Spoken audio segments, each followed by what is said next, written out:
प्रिय मित्रों, नमस्कार।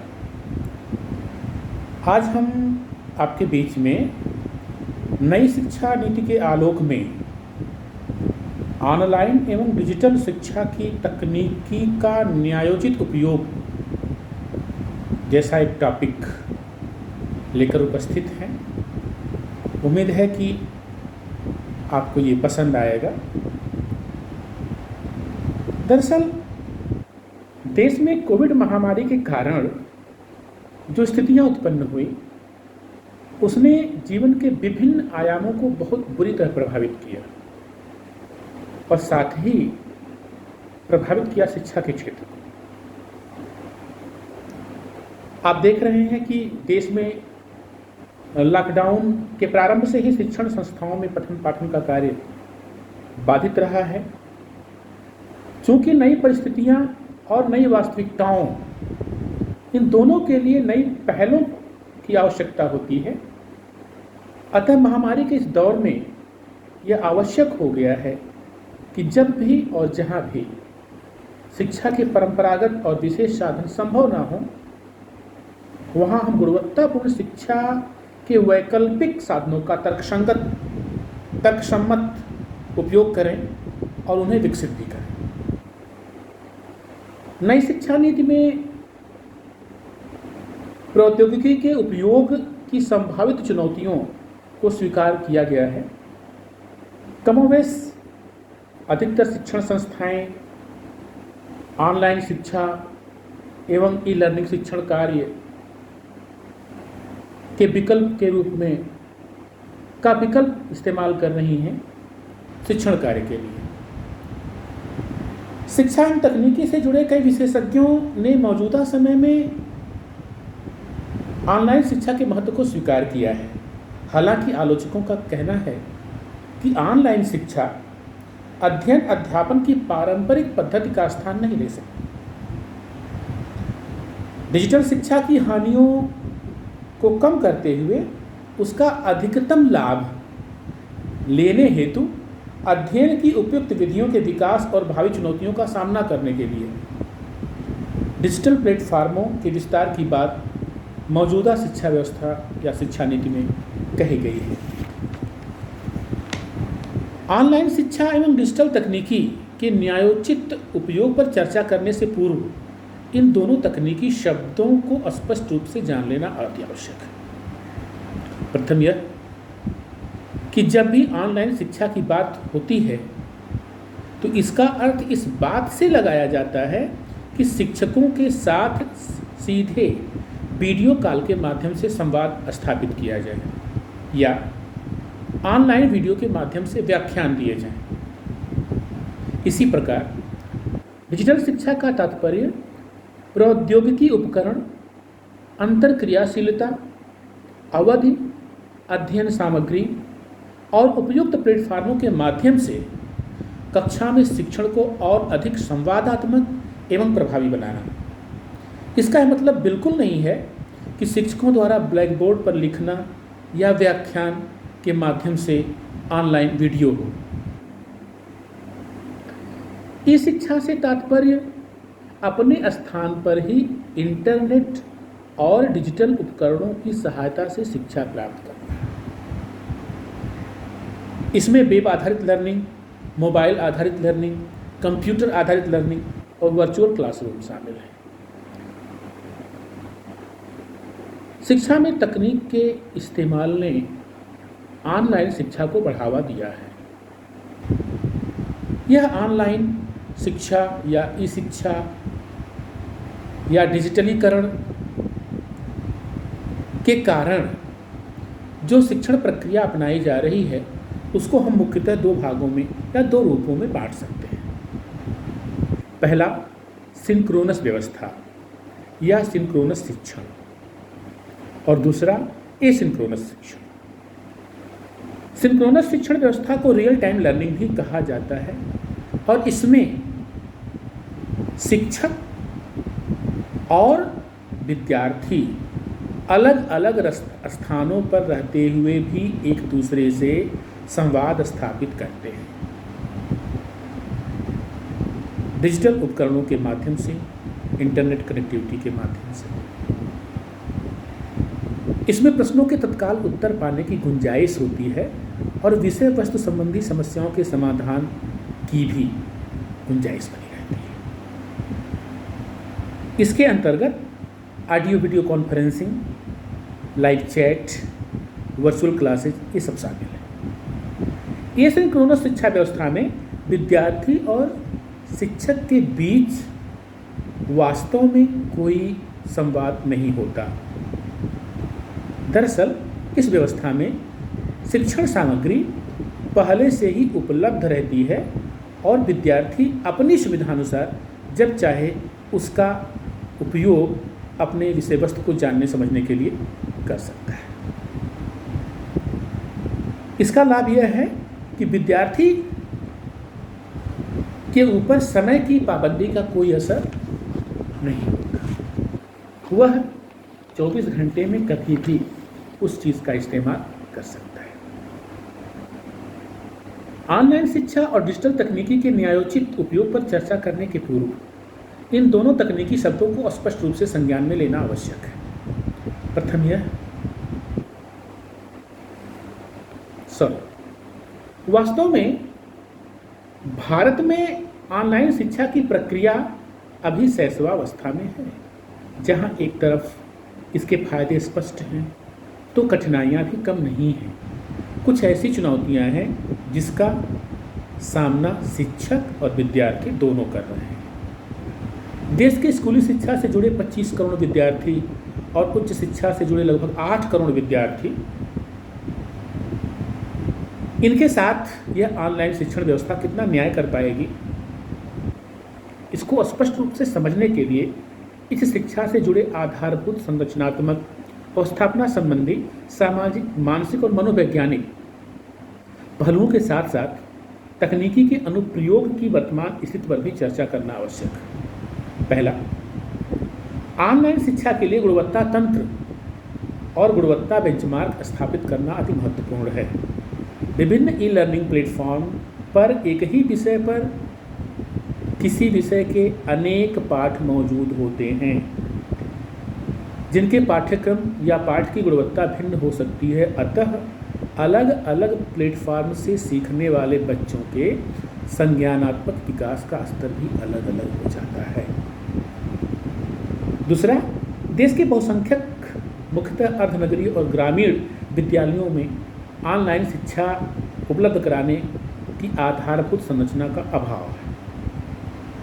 इसके अतिरिक्त तकनीक का समय फेल होना, स्पीड, कनेक्टिविटी जैसी समस्याएं भी हैं। तीसरा, प्रभावशाली ऑनलाइन प्रशिक्षक बनने के लिए शिक्षकों को उपयुक्त प्रशिक्षण और विकास चाहिए।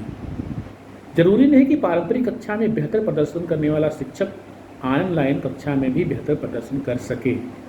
दरअसल कुछ शिक्षक पारंपरिक कक्षाओं में ज़्यादा मुखर होते हैं और उनकी संप्रेषणीयता भी अधिक होती है, जबकि कैमरे के सामने या अकेले होने पर उनके विषय का प्रवाह रुक जाता है, वो स्पष्ट रूप से उसको समझा नहीं पाते। चौथा है कि ऑनलाइन शिक्षण में शिक्षक और शिक्षार्थी के बीच तादात्म्य स्थापित नहीं होता। तादात्म्य का मतलब आप जानते होंगे कि जब आप पारंपरिक कक्षाओं में होते हैं तो बच्चा शिक्षण की प्रक्रिया के साथ साथ भावनात्मक रूप से भी आपसे जुड़ा होता है। वो अपनी तमाम समस्याएं आपको बताता भी है या कठिनाइयों का निराकरण भी करता है। उसकी एक सपोर्ट करने की भूमिका में आप होते हैं। यह तादात्म्य ऑनलाइन कक्षाओं में स्थापित नहीं हो पाता।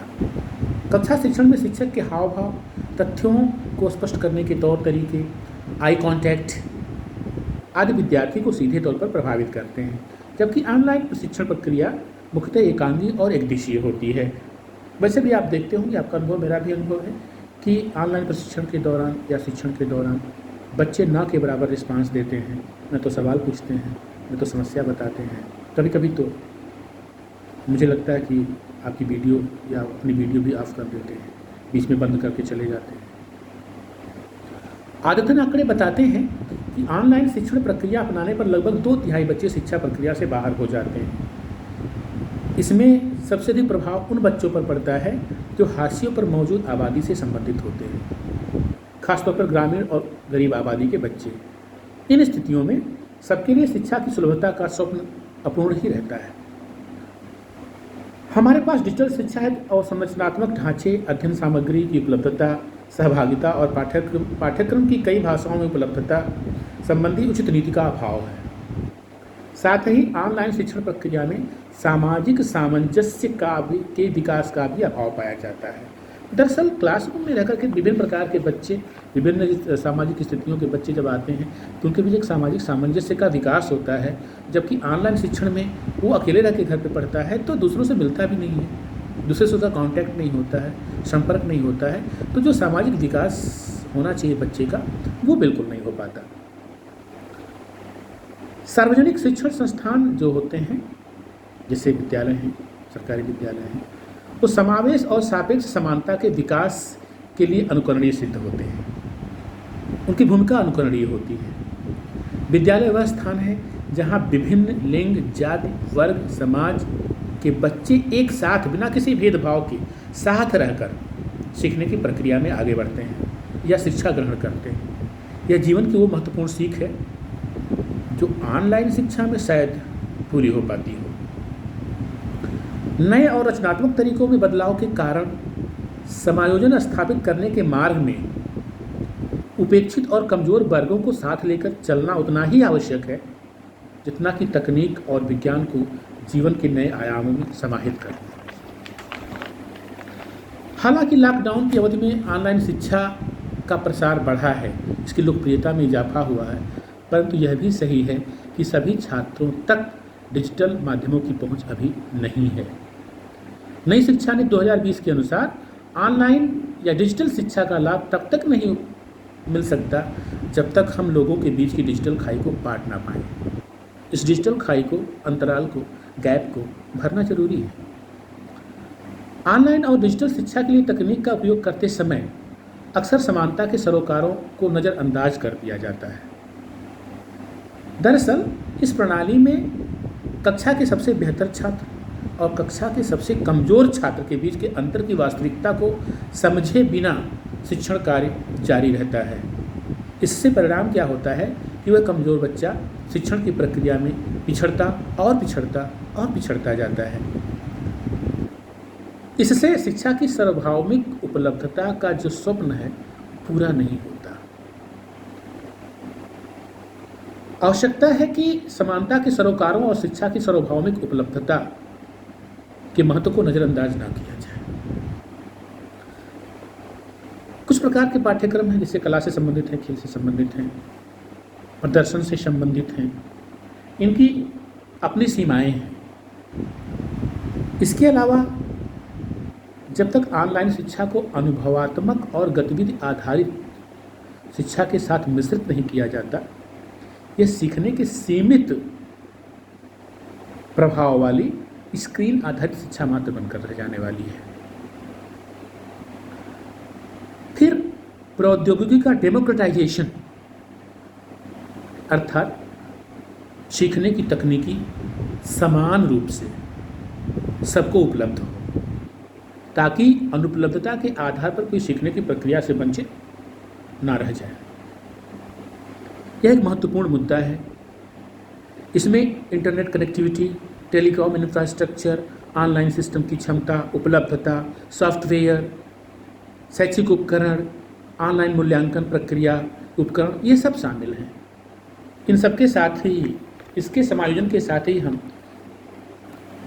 सार्वभौमिक शिक्षा के उद्देश्य को प्राप्त कर सकते हैं। फिर देश के अलग अलग शैक्षिक बोर्डों का पाठ्यक्रम भी अलग अलग है, लिहाजा ऑनलाइन शिक्षा के लिए हम एक कॉमन प्लेटफॉर्म भी नहीं बना सकते, क्योंकि एक विषय की उपलब्धता जरूरी नहीं है एक दूसरे की उपलब्धता भी सुनिश्चित करें। अलग अलग सामग्री तैयार करनी होगी, जो एक कठिन कार्य है। हालांकि इस पर काम हो रहा है।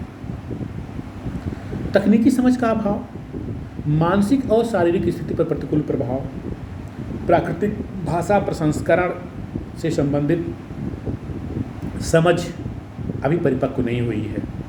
पारंपरिक, सामान्यतः ऑनलाइन शिक्षण तकनीक में विद्यालयों द्वारा अभी पारंपरिक समय सारणी का ही उपयोग किया जा रहा है, जिससे विद्यार्थी को या शिक्षार्थी को लगातार 4 घंटे या 6 घंटे तक कंप्यूटर के सामने बैठना रहना होता है, या मोबाइल चलाना रहना होता है, या स्क्रीन के सामने बैठना होता है। अब ये 4 से 6 घंटे बैठना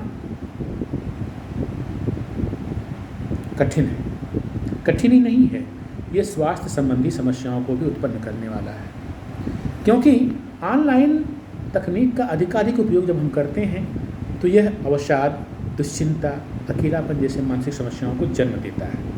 फिर भी सरकारें उस व्यवस्था से जुड़े लोग ऑनलाइन शिक्षा को और प्रभावी, सुरुचिपूर्ण, उत्पादक, परिणामोन्मुख और न्यायोचित बनाने का प्रयास कर रहे हैं, ताकि समाज के सभी वर्गों को इसका अधिकाधिक लाभ पहुंच सके। डिजिटल प्रौद्योगिकी के उद्भव और शिक्षा के सभी स्तरों पर शिक्षण अधिगम के लिए इसके उभरते हुए महत्व को देखते हुए नई शिक्षा नीति में प्रस्तावित कुछ उपायों पर चर्चा के बिना यह कवायद अधूरी है कि इस व्यवस्था को न्यायोचित कैसे बनाया जाए। इस संबंध में शिक्षा नीति के कुछ प्रमुख पहलुओं को इस प्रकार देखा जा सकता है। पहला, ऑनलाइन शिक्षा के लिए पायलट अध्ययन। दरअसल ऑनलाइन शिक्षा की हानियों को कम करने, लाभों का मूल्यांकन करने, प्रारूप का अध्ययन करने के लिए उपयुक्त एजेंसी की आवश्यकता है।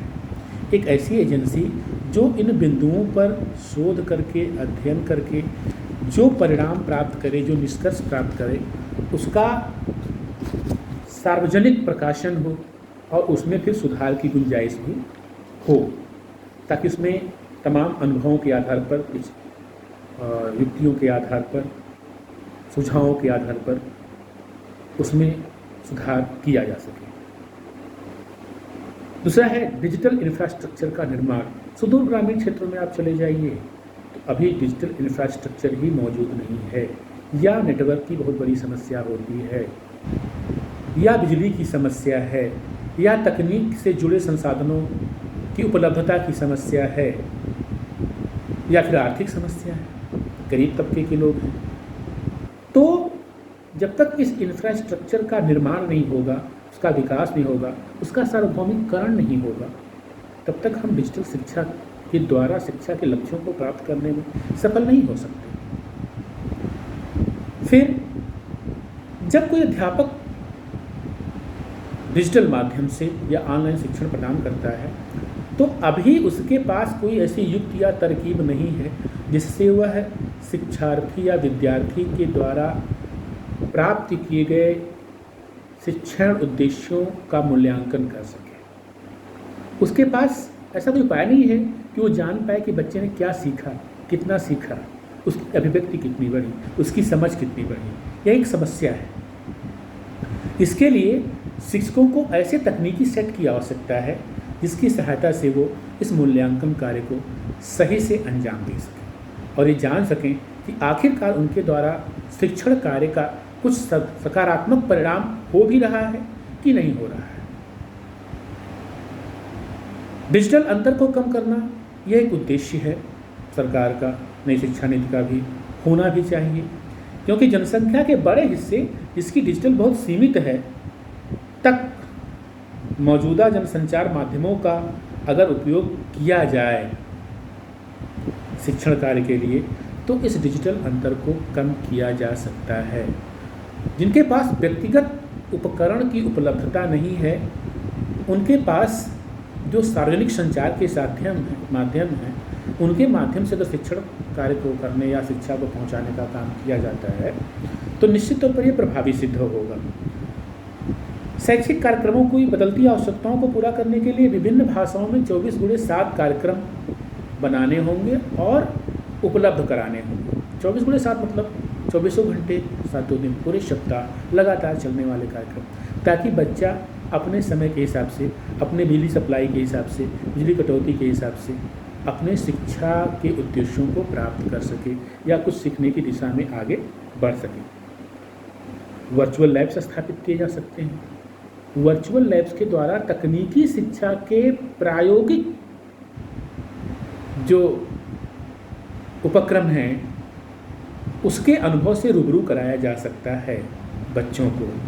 वर्चुअल लैब्स मतलब एक लैब में हम प्रयोग करते हैं, प्रयोग की वीडियो बनाते हैं, उस वीडियो को हम फिर ऑनलाइन प्रशिक्षण में इस्तेमाल करते हैं। तो ऐसी लैब्स की व्यवस्था करना जहाँ पे इस प्रकार के प्रयोग किए जाएँ, उनकी वीडियोज़ तैयार की जाएँ, प्रामाणिक प्रयोग किए जाएँ, उचित प्रयोग किए जाएँ और संप्रेषित करने योग्य प्रयोग किए जाएँ, फिर उनकी उपलब्धता सुनिश्चित कराई जाए।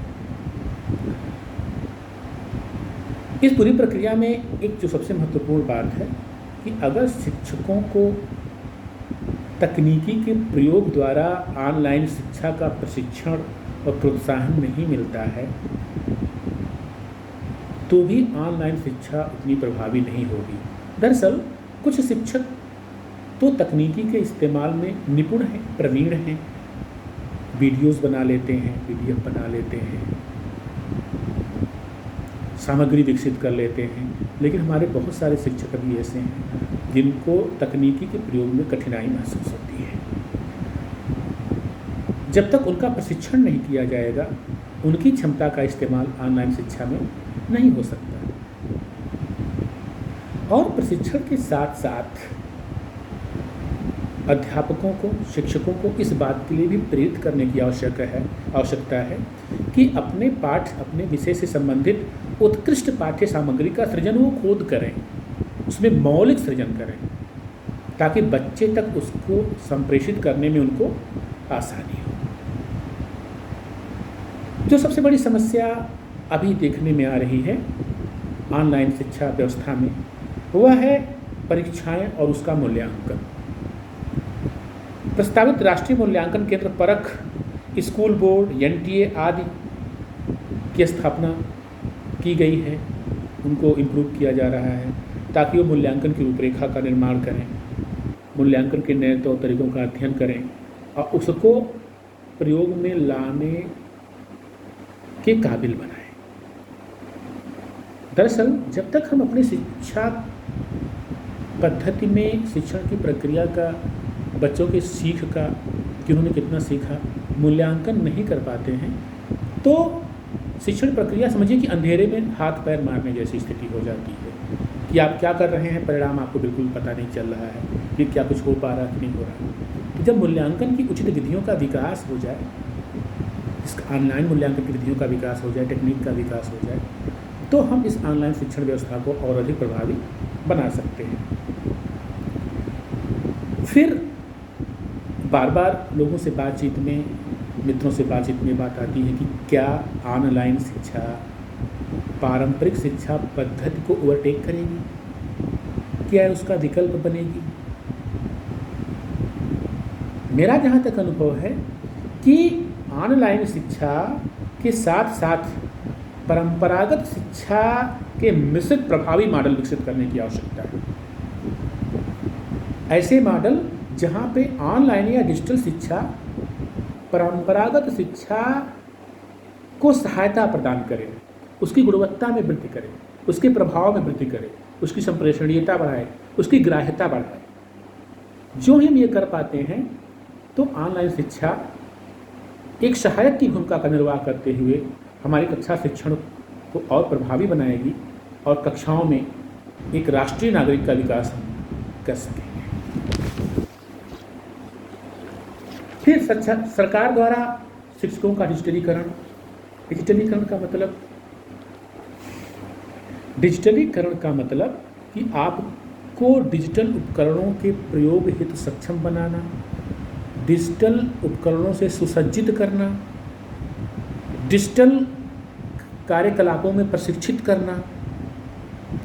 तो अगर सरकार शिक्षकों का डिजिटलीकरण करती है तो निश्चित तौर पे ऑनलाइन शिक्षा व्यवस्था में इसका प्रभाव देखने को मिलेगा। अब ये भी देखा जाता है कि तमाम पाठ्य सामग्री के या पाठ्य सामग्री ऑनलाइन उपलब्ध है। कुछ चैनल्स हैं, पेड चैनल्स हैं, पेड क्लासेस हैं, इसको सब्सक्राइब करने पर विद्यार्थियों को अपने काम की विषय वस्तु मिल जाती है, परंतु ये पर्याप्त नहीं है। चूँकि शिक्षा का सार्वभौमिकरण और सर्वग्राह्यता सुनिश्चित करना सरकारों का काम है, तो सरकारों को ये भी सुनिश्चित करना ही पड़ेगा कि बच्चे को, स्कूल लेवल तक के बच्चे को अपने काम की विषय वस्तु निःशुल्क ऑनलाइन उपलब्ध हो और वह विषय वस्तु गुणवत्तापूर्ण भी हो।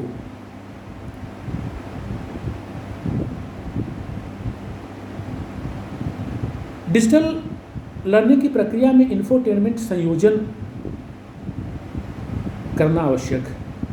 इंफोटेनमेंट का मतलब इंफॉर्मेशन और एंटरटेनमेंट। दरअसल पारंपरिक कक्षा शिक्षण में अध्यापक या शिक्षक और शिक्षार्थी के बीच एक भावनात्मक संबंध होता है।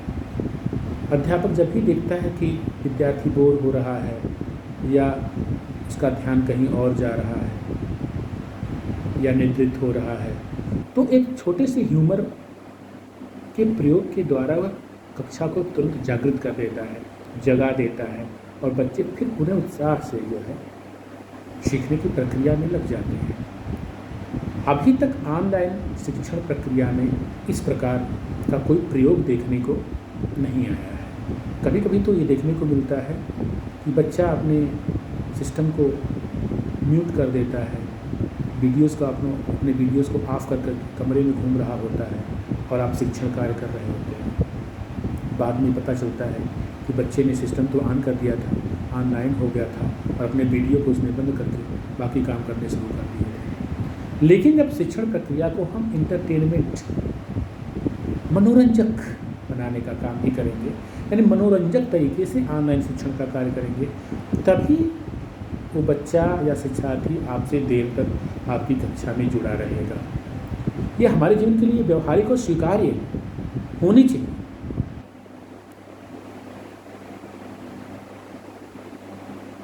नई शिक्षा नीति के संदर्भ के अंतर्गत आज आपसे हमने थोड़ी बहुत बातें की। उम्मीद है कि आपको कुछ मेरी बातें पसंद आएंगी। यदि पसंद आती हैं तो इसे लाइक करना ना भूलें। Thank you.